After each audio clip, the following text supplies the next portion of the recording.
ಬಂಧುಗಳೇ, ಹೇಗಿದ್ದೀರಾ? ನಾನು ನಿಮ್ಮ ಅಬು ಅಜೀಜ್ ಸವಣೂರು. ಇಂದು ನಮ್ಮ ಹೃದಯದ ಆಳವನ್ನು ಕಲಕುವ, ಕಣ್ಣಾಳಿಗಳಲ್ಲಿ ಕಣ್ಣೀರು ತರಿಸುವ ಹಾಗೂ ಇಡೀ ಸಮಾಜವೇ ತಲೆ ತಗ್ಗಿಸುವಂತೆ ಮಾಡುವ ಅತ್ಯಂತ ಧೋರಣೆಯ ಕಗ್ಗತ್ತಲೆಯ ಕೋಣೆಯ ಸತ್ಯವೊಂದನ್ನು ನಿಮ್ಮ ಮುಂದೆ ಅನಾವರಣಗೊಳಿಸಲು ನಿಂತಿದ್ದೇನೆ.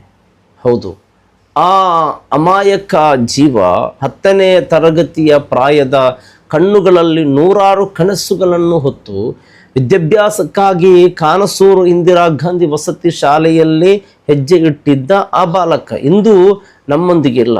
ಮರಣ ಎಂಬ ನಶ್ವರ ಜಗತ್ತಿನ ಕಟು ಸತ್ಯ ಆತನನ್ನು ಆವರಿಸಿದೆ. ಆದರೆ ಆತನ ಆತ್ಮ ನಮಗೆ ಬಿಟ್ಟು ಹೋಗಿರುವ ಪ್ರಶ್ನೆಗಳು ಒಂದೆರಡಲ್ಲ. ತನ್ನ ಮಗ ಚೆನ್ನಾಗಿ ಓದಿ ದೊಡ್ಡ ಅಧಿಕಾರಿಯಾಗಿ ಹೆತ್ತವರ ಕಷ್ಟಗಳನ್ನು ತೀರಿಸುತ್ತಾನೆ ಎಂದು ಆತ ಎಷ್ಟೋ ಕನಸುಗಳನ್ನು ಕಂಡಿದ್ದರು. ಆಕೆ ತನ್ನ ಹಗಲಿರುಳಿನ ಪರಿಶ್ರಮವನ್ನು ಧಾರೆ ಎರೆದು ಆ ಮಗನನ್ನು ಸಾಕಿ ಬೆಳೆಸಿದ್ದರು. ಯಾವತ್ತು ಅವನಿಗೆ ಒಳ್ಳೆಯದಾಗಬೇಕು ಎಂಬ ಹಂಬಲ ಅವರದಾಗಿತ್ತು.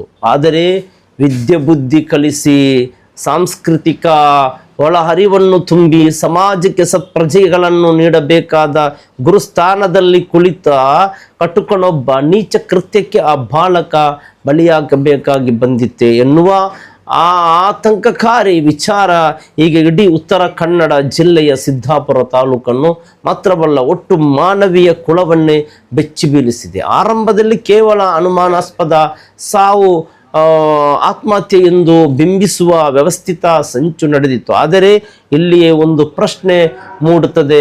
ಆ ಹಸನ್ಮುಖಿ ಬಾಲಕ ಸಾವಿನ ದಾರಿ ಹಿಡಿಯಲು ಹೇಗೆ ಸಾಧ್ಯ? ಮುಂದೆ ನಡೆದದ್ದು ಯಾರು ಊಹಿಸಿರಲಿಲ್ಲ. ಯಾಕಂದರೆ ಆತನ ಹೆತ್ತ ತಾಯಿ ಅವರು ನೀಡಿದ ಕಣ್ಣೀರಿನ ದೂರು ಇಡೀ ಪ್ರಕರಣಕ್ಕೆ ಒಂದು ಭೀಕರ ಟ್ವಿಸ್ಟ್ ನೀಡಿದೆ.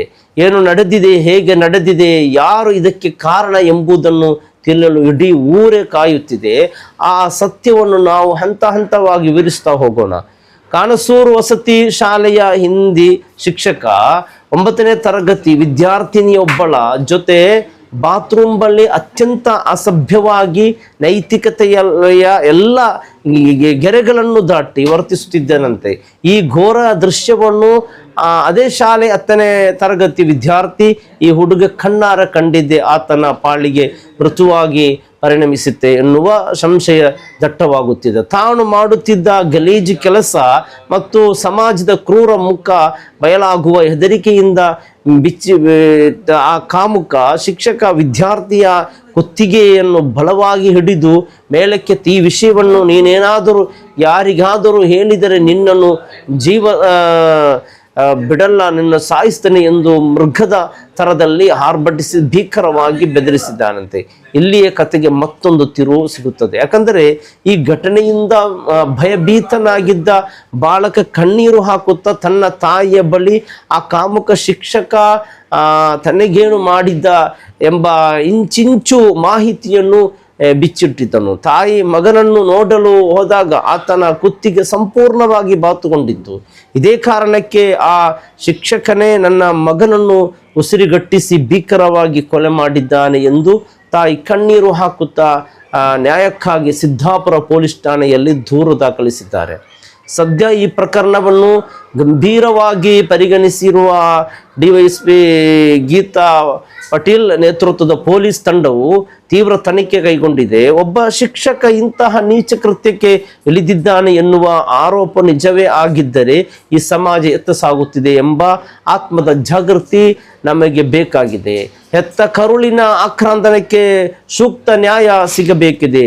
ತನಿಖೆಯ ಪೂರ್ಣ ಸತ್ಯ ಬರಬೇಕಾಗಿದೆ. ಇಂದು ಕಾನಸೂರಿನ ಈ ವಿದ್ಯಾ ಮಂದಿರದಲ್ಲಿ ನಡೆದ ಘಟನೆ ನಮಗೆಲ್ಲ ದೊಡ್ಡ ಪಾಠವಾಗಬೇಕಾಗಿದೆ. ನಮ್ಮ ಮಕ್ಕಳು ಸುರಕ್ಷಿತ ಮತ್ತು ಇಂತಹ ಕಾಮುಕ ಪ್ರವೃತ್ತಿಯ ವ್ಯಕ್ತಿಗಳ ವಿರುದ್ಧ ಸಮಾಜ ಒಂದಾಗಿ ಧ್ವನಿ ಎತ್ತಬೇಕಾಗಿದೆ. ಈ ಘಟನೆಯ ಬಗ್ಗೆ ಮತ್ತು ನಮ್ಮ ಶಿಕ್ಷಣ ವ್ಯವಸ್ಥೆಯಲ್ಲಿ ಆಗಬೇಕಾದ ಬದಲಾವಣೆಗಳ ಬಗ್ಗೆ ನಿಮ್ಮ ಅನಿಸಿಕೆಯನ್ನು ಕಮೆಂಟ್ ಮಾಡಿ ತಿಳಿಸಿ. ನೆನಪಿಡಿ, ಸತ್ಯ ಯಾವತ್ತೂ ಅಡಗಿರುವುದಿಲ್ಲ. ಮತ್ತೊಂದು ಸತ್ಯದ ಹುಡುಕಾಟದೊಂದಿಗೆ ನಾನು ನಿಮ್ಮ ಮುಂದೆ ಬರುತ್ತೇನೆ ಇನ್ಶಾ ಅಲ್ಲಾ. ಅಲ್ಲಿಯವರೆಗೆ ಭದ್ರರಾಗಿರಿ, ಜಾಗೃತರಾಗಿರಿ.